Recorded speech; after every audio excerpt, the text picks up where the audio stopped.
Hello and welcome to this session of Indian Contract Act, and this is session number 2 of Nature of Indian Contract Act. ठीक है जी, तो ये question हमने discuss करना है आज कि the law of contracts is not the whole of law of agreements, nor is it the whole law of obligations. It is the law of those agreements which create obligations. Okay, वो agreements इसमें covered है जो obligations को पैदा करते हैं, और वो ऑब्लिगेशंस इसमें कवर्ड है, ठीक है, जो कि पैदा एग्रीमेंट से हो रहे हैं. ओके, सो इसको हम कैसे लिखेंगे? सबसे पहले जब इस प्रकार का क्वेश्चन आपको अटेम्प्ट करना हो, इट इज ऑलवेज एडवाइजेबल कि अगर आपको पता है एग्जैक्ट वर्ड्स, आप देखिए यहाँ इन्वर्टेड कॉमा आए हैं, 2 इन्वर्टेड कॉमास हैं, मीन से एग्जैक्ट स्टेटमेंट है किसी की, और हमने इसके ऊपर अपने कमेंट्स देने हैं. तो पहले आप ये बताइए ये स्टेटमेंट है किसकी? ये स्टेटमेंट है एक बहुत बड़े जूरिस्ट जिसका नाम है Salmond. In these lines Salmond has very beautifully discuss the scope. अब फिर कंटेंट क्या डिस्कस हुआ इसमें? Scope of law of contract discuss हुआ है. क्लियर? तो हम scope of Indian contract act discuss करने जा रहे हैं कि दायरा क्या है, क्या इसके अंदर कवर हो रहा है. क्लियर? आगे, with these words he means that only those agreements and contracts which give to rise to legal obligations. अब देखो, एक सोशल प्रॉमिस हो, जैसे मान लो एक्स ने वाई को कहा, दोस्त मेरे साथ मूवी देखने चलोगे? ठीक है, वो आगे से वाई ने बोला यस आई विल गो. ठीक है, कहता मैं आपको आज रात को 8 PM पिक कर लूंगा घर से, घूमेंगे फिरेंगे, ऐश करेंगे, और क्या, मूवी देखेंगे, खाना खाएंगे, और रात को 12 बजे से पहले पहले मैं आपको ड्रॉप कर दूंगा आपके घर पे वापस. क्लियर? वाई जिसको बहुत इंपॉर्टेंट काम थे, उसने वो सारे काम छोड़ दिए उस मूवी के लिए. क्लियर? उसने अपनी अगले दिन ही कुछ प्रेजेंटेशंस थी वो तैयार करनी थी, बिजनेस मीटिंग्स थी उसकी तैयारियां करनी थी, सब कुछ छोड़ दिया इस इंतजार में एक्स आएगा, मूवी लेके जाएगा, घुमाएगा, फिराएगा, ऐश कराएगा. एक्स नहीं आया, तो इन दोनों के बीच में क्या हुआ था? एक एग्रीमेंट हुआ था. दोनों इस बात को लेकर एग्री कर गए थे कि साथ में मूवी देखने जाएंगे. पर क्या इनके बीच में किसी प्रकार का कोई कॉन्ट्रैक्ट हुआ था? नहीं. इनके बीच में सिर्फ एक क्या हुआ था? एग्रीमेंट, यानी कि सोशल प्रॉमिस. क्या इसने पैदा किया था कोई लीगल ऑब्लिगेशन? वर्ड यूज हुआ लीगल ऑब्लिगेशन. नो, ऑब्लिगेशन जरूर पैदा हुआ था, सोशल ऑब्लिगेशन था. ठीक है, to go for a movie का, it is an agreement but not a contract, because the obligations that arise out of it is not legal in nature, they are only social agreements. Okay, ये तो पहली बात आ गई कि ये हर agreement को cover नहीं करता, सिर्फ उन एग्रीमेंट को कवर करता है जो बर्थ दे रहे हैं लीगल ऑब्लिगेशंस को. फिर दूसरा, कई जगह पर लीगल ऑब्लिगेशंस तो एग्जिस्ट करते हैं, ठीक है, लेकिन वो किसी एग्रीमेंट से पैदा नहीं हो रहे. जो एग्रीमेंट से पैदा नहीं हो रहे, they are not covered in Indian contract act. लेकिन जो एग्रीमेंट से पैदा होने वाले लीगल ऑब्लिगेशंस है वो covered under Indian contract act हैं. जैसे however all legal obligations are not contracts. Only those legal obligations that arise of agreements constitute contracts. यानी जो scope of Indian contract act में आते हैं, जो इंडियन कॉन्ट्रैक्ट एक्ट में आते हैं, केवल वही लीगल ऑब्लिगेशंस आते हैं जिनका जन्म किसी एग्रीमेंट्स में या कॉन्ट्रैक्ट से हुआ है. ठीक है, अब जैसे मैं एग्जांपल्स देता हूं उन लीगल ऑब्लिगेशंस की जो ऑब्लिगेशन है, यानी कि काम करना पड़ेगा, पैसे देने पड़ेंगे या ऐसा कुछ, लेकिन हरगिज भी किसी एग्रीमेंट या कॉन्ट्रैक्ट की वजह से नहीं देने पड़ेंगे, बस देने पड़ेंगे due to some other reason. जैसे कि civil liability for torts, civil liability for torts और ब्रीच ऑफ ट्रस्ट. समझो, आप सबको याद होगा, आप लोगों ने कभी ना कभी सुना होगा टॉर्ट की क्या डेफिनेशन होती है. टॉर्ट को अगर हम डिफाइन करते हैं तो क्या है? टॉट वर्ड जो बना है वो टॉर्टम वर्ड से बना है, यानी समथिंग दैट इज ट्विस्टेड, यानी कुछ टेढ़ा, यानी कि something that is not straight, not straight, उसी को हम टॉट कहते हैं। टॉट जो है वो है क्या? टॉट एक सिविल रॉन्ग है। टॉट जो है वो एक सिविल रॉन्ग है। इसका ऑपोजिट होता है क्राइम, यानी ये एक प्राइवेट रॉन्ग होता है। टॉट एक प्राइवेट रॉन्ग होता है, क्लियर। और टॉट जो होता है इसके अंदर डैमेजेस मिलते हैं, पनिशमेंट नहीं मिलती। टॉट की डेफिनेशन क्या है? वो सिविल रॉन्ग, वो सिविल रॉन्ग, ठीक है, that civil wrong which is neither a breach of contract nor a breach of trust, they are called torts। तो तीन तरह के सिविल रॉन्ग्स हो गए। कौन कौन से हो गए? Breach of contract, breach of trust और टॉट। जो ये और ये नहीं है, जो ब्रीच ऑफ कॉन्ट्रैक्ट और ब्रीच ऑफ ट्रस्ट नहीं है, वो सिविल रॉन्ग्स क्या है? टॉट्स है, क्लियर। अब टॉट क्या इंडियन कॉन्ट्रैक्ट एक्ट के परव्यू में, उसके स्कोप में आता है? आंसर उसके स्कोप में नहीं आता। समझ में? टॉट क्या? टॉट सिविल ऑब्लिगेशन है, लीगल ऑब्लिगेशन है। आपने किसी कार पर स्क्रैच मार दिया तो क्या आपको हर्जाना देना पड़ेगा? ठीक है, आपसे गलती से, आपकी गलती से ऐसा कुछ हुआ है, आंसर यस, आपको हर्जाना देना पड़ेगा। क्या ये आपका ऑब्लिगेशन बनता है? हाँ, ये आपका ऑब्लिगेशन बनता है। क्या ये कॉन्ट्रैक्ट के तहत हुआ है? जिसकी कार पर स्क्रैच लगा, क्या उससे आपको कॉन्ट्रैक्ट हुआ था? बिल्कुल भी नहीं। तो आपने क्या ऐसा कर दिया जिसकी वजह से आपको हर्जाना देना पड़ रहा है? आंसर, आपने टॉट कमिट कर दिया। कौन सा टॉट आपने कवर किया? कौन सा टॉट आपने कमिट किया? आपने जो टॉट किया है उसका नाम है नेग्लिजेंस। समझ में आया? ओके। फिर husband wife, every husband has to maintain his wife and children under section 125 of criminal procedure code। एक इंसान को तीन लोगों को मेंटेन करना पड़ेगा। पहला तो बंदे को, वाइफ को पैसे देने पड़ेंगे, उसे खर्चे पूरे करने पड़ेंगे, अपने चाइल्ड को अगर वो माइनर है, और दूसरा पेरेंट है, एज ओल्ड पेरेंट्स। अगर नहीं देते हैं वो तो बाय लॉ केस करके भी ये तीनों, वाइफ, चाइल्ड, पेरेंट, पैसा ले सकते हैं, मेंटेनेंस के पैसे ले सकते हैं उस आदमी से अंडर सेक्शन 125 ऑफ सीआरपीसी। तो ऑब्लिगेशन लॉ ने पैदा कर दिया हर किसी का। किसके प्रति पैदा कर दिया? वाइफ, चाइल्ड और पेरेंट। इनको मेंटेन करना पड़ेगा, इनका भरण पोषण के पैसे खर्चा उठाना पड़ेगा। पर क्या ये कॉन्ट्रैक्ट की वजह से ऑब्लिगेशन पैदा हुआ? नहीं। क्या ये लीगल ऑब्लिगेशन है? हाँ, हाँ, ये लीगल ऑब्लिगेशन है, but it is a statutory legal obligation. Statute से पैदा हुआ है, ना कि कॉन्ट्रैक्ट से। तो क्या ये वाला लीगल ऑब्लिगेशन कॉन्ट्रैक्ट के दायरे में आता है? नहीं आता। ओके। फिर अगली चीज आती है रिकॉग्निजेंस। क्या होता है रिकॉग्निजेंस? मैं नीचे से करा रहा हूं। रिकॉग्निजेंस क्या है? आपका दोस्त अरेस्ट हो गया, आपका कोई फ्रेंड है, ठीक है, उसको पुलिस पकड़ के ले गई और उसको अरेस्ट कर लिया। जब भी किसी को अरेस्ट किया जाता है तो 24 आवर्स के अंदर अंदर उसको जुडिशियल मजिस्ट्रेट के आगे पेश किया जाता है। और जुडिशियल मजिस्ट्रेट फिर दो काम करता है, या तो उसको बेल पे रिलीज करेगा, या फिर उसकी क्या देगा? रिमांड, ऑथराइज करेगा इसको कस्टडी में रखा जाए। अब बेल पे रिलीज किया अगर, तो उसका कोई दोस्त, भाई, बंधु, फ्रेंड, रिलेटिव जो है वो कोर्ट को क्या देता है? रिकॉग्निजेंस, यानी वादा करता है कि आप इस पर्सन को रिलीज कर दो। अगर ये हर तारीख पर पेश नहीं होगा, गायब हो जाएगा, तो 1,00,000 रुपए, या 1,00,000 रुपए, 2,00,000 रुपए, 5,00,000 रुपए या 10,000 रुपए का मुजलका भरता है। क्या भरता है? मुजलका। मुजलका, मुजलका क्या होता है? Bail bond.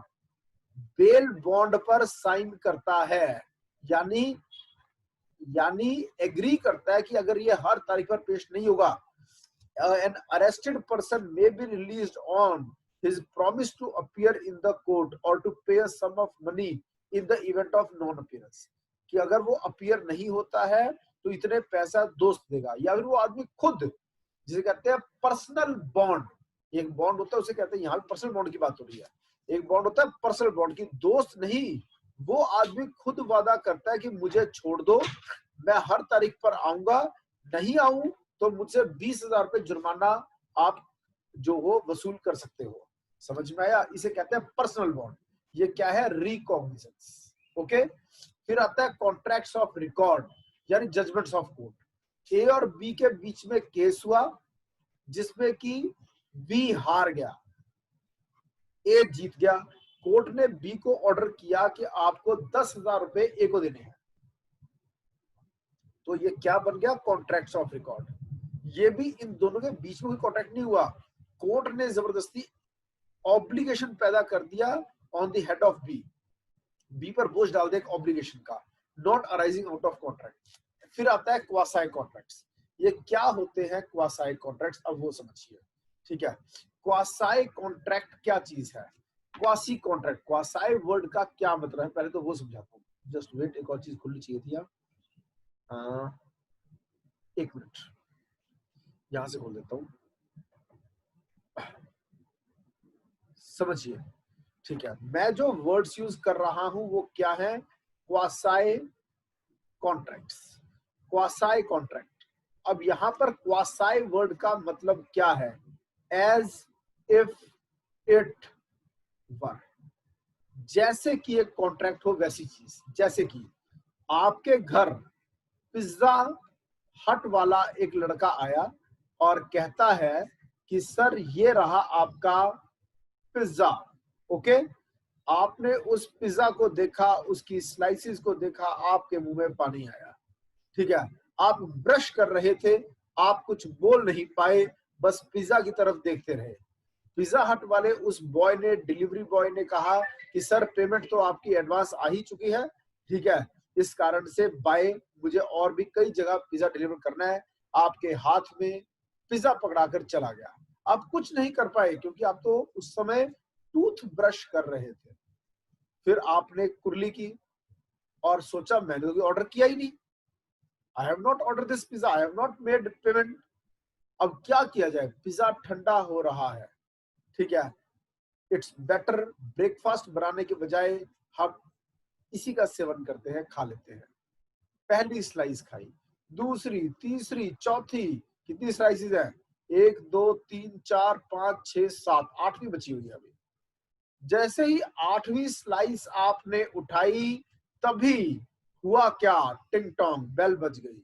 वही पिज्जा बॉय भागता भागता फिर वापस आ गया, कहता सर सॉरी, मैंने आपको ये पिज्जा दे दिया, ये शर्मा जी का पिज्जा था, मुझे लगा वर्मा जी का और मैंने आपको दे दिया, ठीक है, गलत घर में डिलीवर हो गया, please give me my pizza back. वो कहता 7 स्लाइसेस ओवर, आखिरी लास्ट स्लाइस बची है, ले जाओ। वो कहता व्हाट इज दिस, आपने खा क्यों लिया?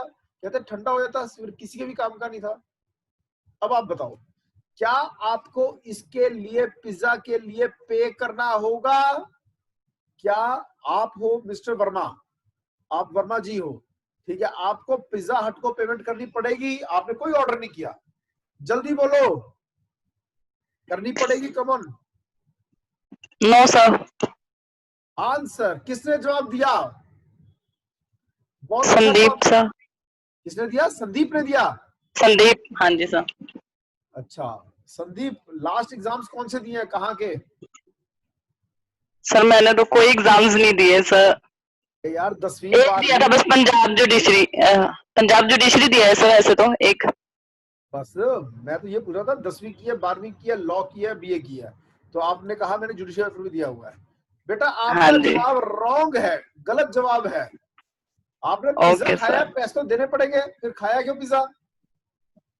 जब आपको पता था ये पिज्जा आपका नहीं है तो क्यों खाया? समझ में आया? तो हाँ जी बिकॉज सर। यू एट, आपने पिज्जा को ईट किया है, यू एट द पिज्जा, तो इसलिए आपको पे करना पड़ेगा। आपके और पिज्जा हट के बीच में क्या कोई ऑब्लिगेशन पैदा हो गया? यस, यस, एक लीगल ऑब्लिगेशन का जन्म हो चुका है। किसके बिहाफ पर हो गया है? वर्मा जी को पे करना पड़ेगा। किसको पे करना पड़ेगा? पिज्जा हट को देना पड़ेगा पैसा। वर्मा जी पैसा देंगे, पिज्जा हट को पैसा देंगे। समझ में आया? और ये क्या हुआ? ये एक लीगल ऑब्लिगेशन है, पर क्या यहाँ कॉन्ट्रैक्ट है? नहीं, यहाँ कॉन्ट्रैक्ट नहीं है, यहाँ सिर्फ क्या है? Quasi contract. Quasi contract. अब क्वासाई क्या है? एज इफ इट वर, जैसे कि कॉन्ट्रैक्ट होता है, ये भी वैसे ही एक रिलेशन है, पर कॉन्ट्रैक्ट नहीं है। तो ये भी एग्जांपल है कि लीगल ऑब्लिगेशन तो पैदा हो रहा है, ठीक है, मगर not covered under contract, it is not a contract. Clear? फिर आगे चलते हैं पुराने वाले डॉक्यूमेंट पर, ठीक है जी। तो मैंने 5 आपको एग्जांपल्स दिए जहां पर ऑब्लिगेशंस है पर वो कॉन्ट्रैक्ट नहीं है, जैसे कि ब्रीच ऑफ ट्रस्ट की लायबिलिटी, टॉर्ट की लायबिलिटी, क्वासाई कॉन्ट्रैक्ट की लायबिलिटी, एक आदमी केस हार गया कोर्ट में, या फिर बेल बॉन्ड पे आप रिलीज हुए और आपने उस बेल बॉन्ड को ब्रीच किया है, तो भी आपको पैसे देने पड़ेंगे, कोर्ट को पैसे देने पड़ेंगे for non appearance in a court. तो रिको आपका ऑब्लिगेशन पैदा हो रहा है पर कोई कॉन्ट्रैक्ट नहीं हुआ। फिर स्टेटस ऑब्लिगेशंस, जैसे हस्बैंड को वाइफ को मेंटेन करना पड़ेगा, मैन को अपने चाइल्ड को मेंटेन करना पड़ेगा, मैन को अपने पेरेंट्स को मेंटेन करना पड़ेगा। क्लियर? तो these are obligations but not arising out of contract, therefore not in the scope of Indian contract act. और आगे चलते हैं, modes of creating contractual obligations. Contract के बनने की कहानी, 3 तरह से कॉन्ट्रैक्ट बनता है। ये सबसे मेन है, सबसे मेन तो ये है एग्रीमेंट एंड कॉन्ट्रैक्ट। क्लियर? कि दो पार्टीज, पार्टी नंबर 1 और पार्टी नंबर 2, दोनों मिलती है, एक चीज को लेकर एग्री करती हैं और आपस में कॉन्ट्रैक्ट कर लेती है। दूसरा जो सबसे ज्यादा दुनिया में होता है वो है स्टैंडर्ड फॉर्म कॉन्ट्रैक्ट्स। ये क्या होता है? जैसे कि आप बिजली का कनेक्शन लगवाते हो तो आपको एक फॉर्म फिल करना पड़ता है, जैसे आप बैंक में अकाउंट खुलवाते हो तब भी आपको एक फॉर्म फिलअप करना पड़ता है। हमारे कोचिंग इंस्टीट्यूट में भी आप अगर एडमिशन लेते हैं, ठीक है, तो भी आपको एक फॉर्म फिलअप करना पड़ता है जिसमें टर्म्स एंड कंडीशंस दी हुई है, ठीक है। इसमें कभी नेगोशिएशन नहीं होती, इसमें कभी बार्गेनिंग नहीं होती, जो है सो है। आप बैंक के साथ, आप स्टेट बैंक ऑफ इंडिया जाते हैं खाता खुलवाने के लिए और कहते हैं सेविंग अकाउंट खुलवाने का फॉर्म दे दीजिए, वो आपको एक फॉर्म देते हैं। अब आप कहते हो जरा एमडी को बुलाओ, जरा खुल के बात कर लें कि मुझे कितना रेट ऑफ इंटरेस्ट है, ठीक ठीक लगाएंगे तो हम यहाँ खाता खुलवाएंगे, नहीं तो नहीं। Sorry, you cannot bargain with the MD, with the branch manager on rate of interest। समझ में आया? अगर आपको सारी टर्म्स एंड कंडीशंस पर आप एग्री करते हो, ठीक है, तो इसका मतलब आपके साथ एग्रीमेंट होगा, नहीं तो होगा ही नहीं। फिर दूसरा सबसे मेन, आप कोई मोबाइल ऐप को डाउनलोड करते हो, ठीक है, उसमें आपको एक बटन आ जाता है आई एग्री। अगर आई एग्री को प्रेस नहीं करोगे तो ऐप चलेगी नहीं। जैसे ही आप एग्री करते हो, ठीक है, ऑटोमेटिकली वो सारी टर्म्स एंड कंडीशंस को लेकर, इसका मतलब आप क्या कर चुके हो? आप एग्री कर चुके हो, कॉन्ट्रैक्ट हो गया। इसे हम कहते हैं स्टैंडर्ड फॉर्म कॉन्ट्रैक्ट, जिसमें कि सरकार, जिसमें कि लॉ आपके साथ खड़ा है, क्योंकि आप डोमिनेटेड पार्टी हो और जिसने वो टर्म्स एंड कंडीशंस बनाई हैं वो डोमिनेटिंग पार्टी है, वो आपको डोमिनेट कर रही है कि मेरी तो ये शर्त है, आपको मर्जी दिलाए तो मुझसे कॉन्टैक्ट करो या ना करो। तो इसलिए उन टर्म्स एंड कंडीशंस का भी जायज होना जरूरी है, नहीं है तो चाहे आपने टर्म्स एंड कंडीशंस को एग्री किया भी है, वो आप पर बाइंडिंग नहीं। क्लियर? फिर आता है promissory estoppel. What is promissory estoppel?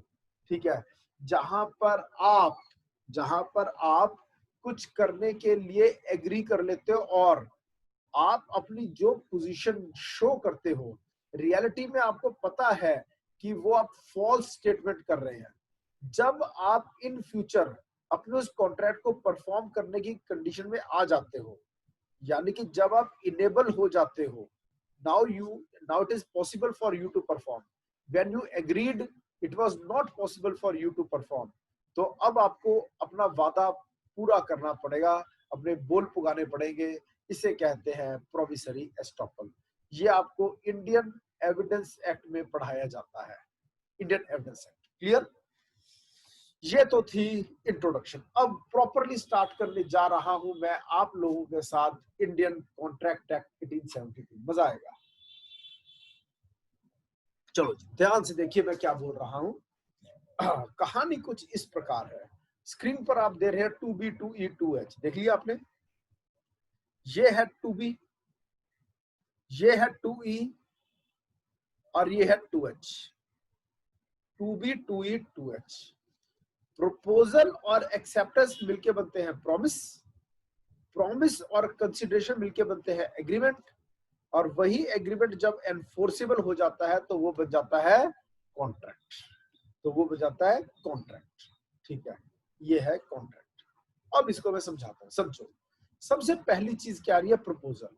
पहली बात तो ये कि इंग्लिश लॉ में वर्ड यूज होता है ऑफर, इंडियन लॉ में उसका जो काउंटर पार्ट है, जो वर्ड यूज होता है वो है प्रपोजल। इन दोनों में क्या फर्क है? कोई फर्क नहीं है, सेम चीज है। Clear? There is no difference. जब इसी ऑफर में ऐड हो जाता है एक्सेप्टेंस, कि ए ने बी को कुछ ऑफर किया और दूसरे ने उसको हाँ बोल दिया, ऑफर को मिल गई एक्सेप्टेंस, तो वो क्या बन गया? प्रॉमिस। अभी तक कोर्ट जाने के रास्ते खुले नहीं है। क्लियर? क्योंकि ये कॉन्ट्रैक्ट नहीं है। Okay, this is not enforceable by court of law. Not every agreement is enforceable by court of law. दूसरा, आपने किसी को कहा क्या क्या इस बार मेरे बर्थडे पे तुम मुझे एक गोल्ड वॉच गिफ्ट करोगे? उसने कहा yes I will gift you gold watch. Promise हो गया। अब यहां पर ऑफर है, एक्सेप्टेंस है, ठीक है, एग्रीमेंट है, दोनों एग्री भी कर रहे हैं। ठीक है, तो इनके बीच में क्या हुआ? ऑफर है, एक्सेप्टेंस है, तो इनके बीच में क्या हो गया? प्रॉमिस हो गया। प्रॉमिस हो गया। ठीक है, पर क्या इनके बीच में गोल्ड वॉच वाला, मैंने कहा क्या हो गया? प्रॉमिस हो गया। क्या इनके बीच में एग्रीमेंट भी हो गया? नहीं, लॉ के हिसाब से इनके बीच में एग्रीमेंट नहीं हुआ। इनके बीच में जो हुआ है वो सिर्फ क्या हुआ है? प्रॉमिस हुआ है। समझो, प्रॉमिस तो है पर एग्रीमेंट नहीं है। Why not an agreement? क्योंकि ए पार्टीज मान लो, वाई और जेड मान लो, वाई और जेड, कि वाई ने कहा क्या तुम मुझे गोल्ड की वॉच दोगे? जेड ने कहा यस मैं तुम्हें दूंगा। अब जेड ने क्या दे दिया? प्रॉमिस दे दिया, he will give a gold watch. पर वाई तो कुछ भी नहीं दे रहा। There is no consideration for his promise. अगर उसने कहा तुम मुझे गोल्ड वॉच दो, मैं तुम्हें 50,000 रुपए दूंगा। अब यहां से आ रही है गोल्ड की वॉच और यहां से आ रही है 50,000, तो दो प्रोमिसेस हो गए, यानी सेट ऑफ प्रॉमिस। अब यहां पर एक तरफ है गोल्ड की वॉच, एक तरफ है घड़ी, समझ में आया? और दूसरी तरफ है रोकड़ा, यानी कि 50,000 रुपए, 50,000, यानी 50,000 रुपीज। और ये हो गया कैश। ठीक है जी, तो इसने भी एक प्रॉमिस दिया और इसने भी एक प्रॉमिस दिया, यानी इन दो प्रोमिस हो गए। इसका प्रॉमिस था मैं तुम्हें दूंगा 50,000 रुपए, इसका था प्रॉमिस मैं तुम्हें दूंगा गोल्ड वॉच। क्लियर? तो इसे हम कहते हैं सेट ऑफ प्रोमिसेस। जहां पर सेट ऑफ प्रोमिसेस है और वो एक दूसरे के लिए, और वो एक दूसरे के लिए क्या बन रहा है? वो एक दूसरे के लिए बन रहा है कंसिडरेशन। कंसिडरेशन, इसके 50,000, इसके प्रॉमिस की कंसिडरेशन है गोल्ड वॉच, और गोल्ड वॉच जो देगा उसके प्रॉमिस की कंसिडरेशन है 50,000। तो ये मिलके बन गया एग्रीमेंट। जब दोनों पार्टी कुछ दे रही हैं और इसका ऑफर एक्सेप्टेंस हो गया तो उसे हम कहते हैं एग्रीमेंट। ये बात कहां लिखी है? 2E में लिखी है। 2B कहता है offer plus acceptance equals to promise. 2E, ये 2B था, 2E कहता है promise plus consideration equals to agreement. अब भी कोर्ट जाने के रास्ते पूरी तरह से नहीं खुले। अब आता है 2H। जो कहता है कि जो आप दो पार्टीज के बीच में एग्रीमेंट हुआ है, अगर उसकी सारी की सारी रिक्वायरमेंट्स पूरी हो गई हैं, जो लॉ कहता है ये वाली रिक्वायरमेंट पूरी होनी चाहिए, ये होनी चाहिए, ये होनी चाहिए, अगर वो सारी रिक्वायरमेंट पूरी हो जाती है तो वो बन जाता है क्या, यानी कि अगर एनफोर्सिएबिलिटी उसमें आ जाए, एनफोर्सिएबिलिटी बाय लॉ, यानी कोर्ट के द्वारा जब आप अपने कॉन्ट्रैक्ट को पूरा करा सकते, अपने एग्रीमेंट को पूरा करा सकते हैं, तो वो क्या बन जाता है, तो वो कॉन्ट्रैक्ट बन जाता है। ये कहानी है 2H की कहानी। तो मैंने अभी आपको सुनाई है 3 कहानियां। कौन सी 3 कहानियां? 2B की कहानी, 2E की कहानी, 2H की कहानी। 2B कहता है offer plus acceptance equals to promise, 2E कहता है promise plus consideration equals to agreement, और 2H कहता है agreement plus enforceability is contract. अब एनफोर्सिबिलिटी का क्या कैसे पता चलेगा, कौन सा एग्रीमेंट एनफोर्सिबल है, कौन सा नहीं है? तो जो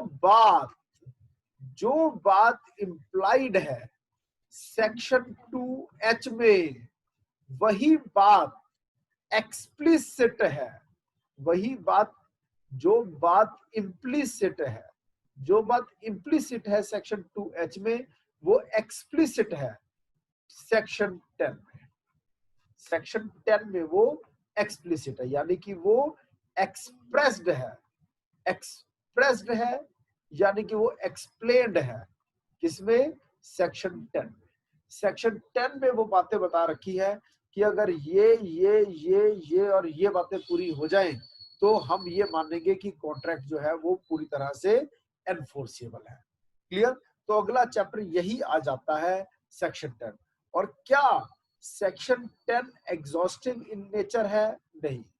सेक्शन 10 जो है इट इज नॉट एग्जॉस्टिव। जिस काम के लिए बना था सेक्शन 10, वो काम पूरी तरह से नहीं करता है सेक्शन 10। यानी टोटल 8 बातें हैं जो अगर कंप्लीट हो जाती हैं, देयर आर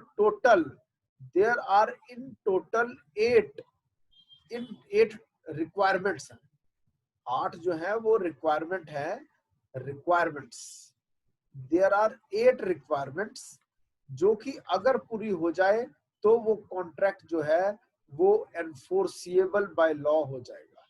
लेकिन 8 में से केवल 5 हैं जो दे रखी है सेक्शन 10 में, बाकी 3 आउटसाइड दी स्टैट्यूट है या आउटसाइड सेक्शन 10 है।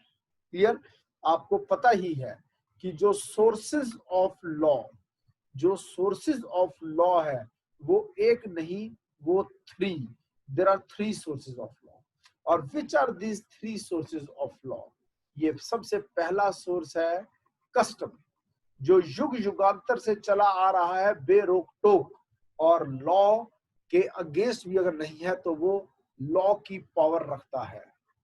दूसरा है प्रेसिडेंट, जो कोर्ट ने फैसला दे दिया वो भी एक लॉ बन जाता है। और फिर आता है लेजिस्लेशन, जो लॉ पास कर दिया पार्लियामेंट ने वो भी बन गया एक लेजिस्लेशन, वो बन गया एक स्टैट्यूट। क्लियर? तो कस्टम, प्रेसिडेंट और legislation, these are the 3 sources of law. Clear? तो इसी तरह से जैसे पॉइंट है, पॉइंट ये है कि there has to be an intention to create a legal relationship. ये वाली बात कहाँ लिखी है? क्या ये कॉन्ट्रैक्ट एक्ट में लिखी है, लेजिस्लेशन में यानी स्टैट्यूट में है? आंसर नहीं है। क्या ऐसा कोई कस्टम है? नहीं है। तो इसका सोर्स कहां से निकल रहा है? प्रेसिडेंट से। बेल्फोर वर्सेस बेल्फोर, एक जजमेंट है बेल्फोर वर्सेस बेल्फोर, जहां पर कोर्ट ने एक नई डॉक्ट्रिन ले डाउन की थी कि एक कॉन्ट्रैक्ट को कॉन्ट्रैक्ट तभी समझा जाएगा if there is an intention to create a legal relationship. ठीक है जी। तो अब मैं आपको यही अगले सेशन में समझाऊंगा, जो सेक्शन 2H में एक्सप्लिसिट है, ठीक है, वो इम्प्लिसिट है, जो इम्प्लिसिट है 2H में वो एक्सप्लिसिट है 10 में। सिर्फ तो रीड कर लेते हैं। There is no question of एक बार बार एग्जाम्स में क्वेश्चन आता है, every contract is an agreement but every agreement is not a contract. उसका जवाब ये है, there is no question of a contract without an agreement. ठीक है, ना ही साधारण तौर पे ना ही लीगल तौर पे। Therefore, it can be said that all contracts are agreements, but all agreements are not contracts. There are many agreements which are not contracts, because any agreement which is not enforceable by law is not a contract. Just a contract by a minor, a contract to do something illegal, that is not a contract, that is only an agreement. आगे वो कौन से, ये enforceable है, ये word यहाँ पे आप लिखो, which agreements are enforceable by law. Section 10 उसे एक्सप्लेन करता है। जो इम्प्लिसिट है सेक्शन 10 2H में, वो एक्सप्लिसिट है सेक्शन 10 में। All agreements are contracts if they are made. कब एक एग्रीमेंट कॉन्ट्रैक्ट होगा? जब वो फ्री कंसेंट से बना है। ये सेक्शन 10 के वर्ड्स है। अगर वो फ्री कंसेंट से बना है, ठीक है, फ्री कंसेंट के रूल्स कहाँ दिए गए हैं? ठीक है, ये दिए गए हैं सेक्शन 13 से स्टार्ट हो जाता है, से लेकर 22 तक। फिर पार्टीज, यानी there has to be a plurality of parties. एक पार्टी कॉन्ट्रैक्ट नहीं कर सकती, मिनिमम 2 पार्टीज होनी चाहिए। Consideration and object both should be lawful, lawful and there has to be a consideration. No consideration, no consideration, no contract. लेकिन ये absolute rule नहीं है, इसकी 4 एक्सेप्शंस भी है। There are 4 exceptions जहां पर बिना कंसिडरेशन के भी ये कॉन्ट्रैक्ट वैलिड है। Then not hereby expressly declared to be void। कुछ ऐसे एग्रीमेंट्स हैं जो पहले ही डिक्लेयर किए जा चुके हैं कि ये जो है ये void है, तो void है इसलिए not enforceable। क्लियर? तो मैंने ब्रीफ में आपको बता दी। इसके अलावा 3 और कंडीशंस हैं जो मैं अगले सेशन में आपको समझाऊंगा। तो अगले सेशन में हम करेंगे essentials of a valid contract. Okay, essentials of a contract, valid contract नहीं बोला जा सकता। क्यों नहीं बोला जाता, अगले सेशन में बताऊंगा। अगर सेशन अच्छा लगे, इसको हम यूट्यूब पे डाल रहे हैं, ठीक है, लाइक कीजिएगा, सब्सक्राइब टू आवर चैनल। आपको हर नोटिफिकेशन टाइम पर मिलेगी। डेली ये क्लास इसी टाइम पर होगी। मैं गहराई में आपको